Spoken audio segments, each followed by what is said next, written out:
In this video, I will give the answers to the top 10 questions the Suicide Squad left unanswered. Let's start simping. First of all, let's begin with something very obvious. If the Peacemaker is alive, will he kill Bloodsport? He says that he wants peace at all prices, but if revenge brings him his inner peace, then that's what he's gonna do, right? That information gets out, it causes an international incident. Keeping the peace is worth any price. If I had to continue the story, an interesting way to develop it would be to put Bloodsport and Peacemaker in the same team again. Since they managed to complete the previous mission, they'll still hate each other but won't kill themselves, because Amanda will blow up the one left. Anyway, it is confirmed that there will be a Peacemaker series, so we will definitely find the answer to this question there. The second obvious question is, what will happen with Wiesel? I know I'm not the only one who hates this character, but everyone thinks he's dead, so nobody suspects him of being alive, which means that he could do whatever he wants. The Wiesel is dead! I repeat, the Wiesel is dead! About the bump in his head, as I said, nobody keeps track of him, so he is free to do what he wants, until they catch him. The most predictable move would be to eat all of Starro's victims. Talking of Starro, what happened to him? I know what you're thinking. Starro is dead! He was killed by the nasty rats! Well, I don't think so. See, Starro is too big of a character to be thrown away in this kind of movie. In fact, he is not only one of Justice League's greatest villains, but the first.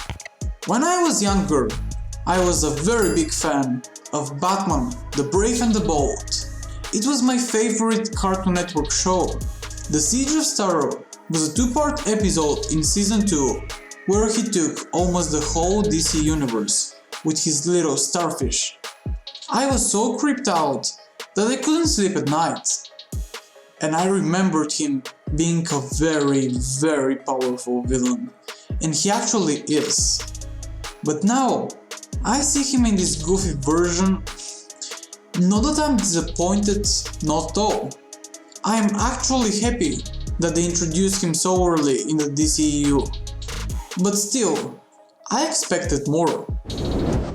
Mentioning expectations, almost nobody expected the early death of what could have been the main characters in the Suicide Squad. How did Blackguard contact the hostiles, and why did he betray Task Force X?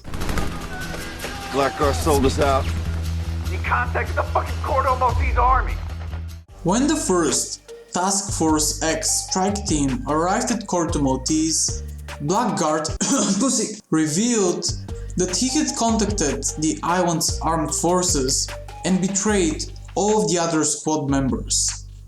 But how did he do it exactly in such a little time in jail, being followed by so many cops? I guess we'll never know. If Polka Dot Man's dots can go through everything and burn it down, then how haven't they gone through the earth when he vomits them? I mean, I haven't seen any special container where he puked them in, so they should have gone directly through the ground. Hey, Norman Bates. That shit's contagious, we need to know. It's an interdimensional virus. Fuck is that? Now if I don't, expel the dots twice a day, Then what? they'll eat me alive. But that's about the movie version of this character. In the comics, the dots are not a virus, and they generate their power through Polka Dot Man's costume. So he can control them and doesn't puke them for sure. When I came into the theater to watch Suicide Squad 2, I had the expectation that the squad is just expanding. But it was actually swapping characters. I never got to know what happened with Killer Croc, Deadshot, Katana, and the other members of the team. Even though we saw Boomer's death, it still doesn't give an answer to this question. But we did get to hear a very important phrase that explains a lot. You know the deal. Successfully complete the mission, you get 10 years off your sentence. That's right. When attempting a mission, you get 10 years off of your sentence. I am not saying that some members of the previous squad got out of jail, but I am saying that they just weren't picked, and that's why we didn't get to see them. There was a point in the movie when it got really hyped.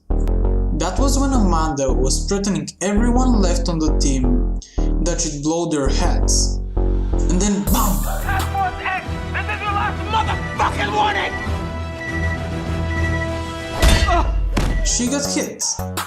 That was a major plot twist, because she didn't need Bloodsport, Harley, King Shark, nor the others anymore, and it was easy to get rid of them.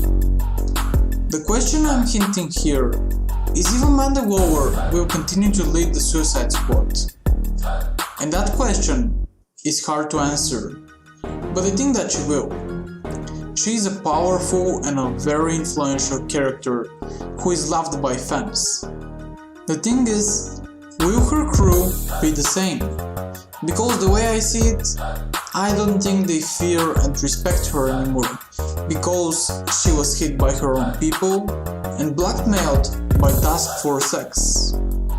She will definitely make an appearance in future movies, but I'm not sure if she could keep her current position.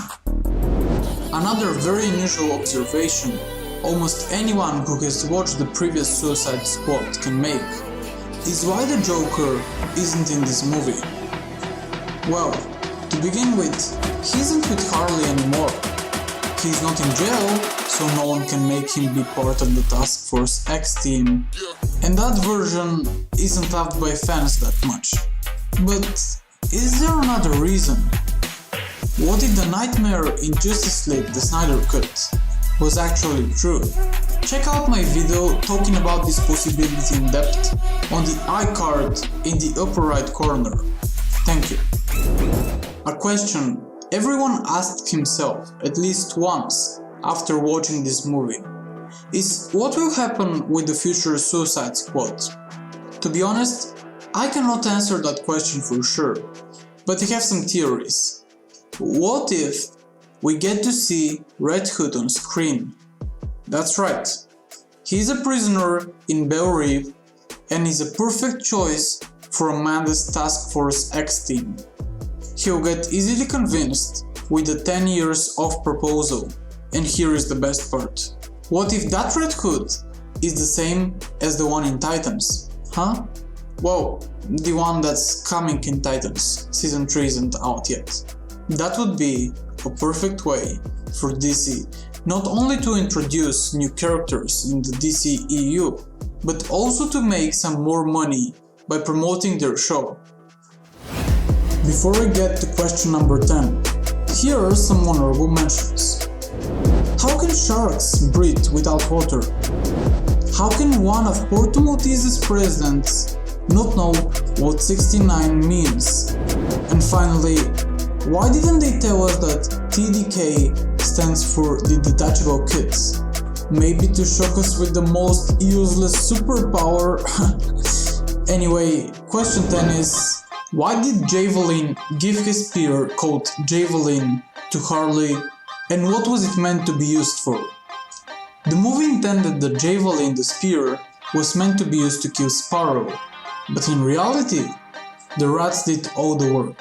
So I think that Harley will have a very big role in the upcoming DCEU movies, and the spear will be a very valuable object, like Thanos' glove, for example.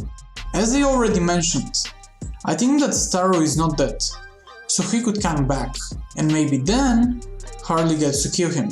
Who knows? Anyway, do you agree with my answers to those questions? Comment below, let me know. That's right, I just stole Jeremy Jahan's old phrase. My name is Jeff.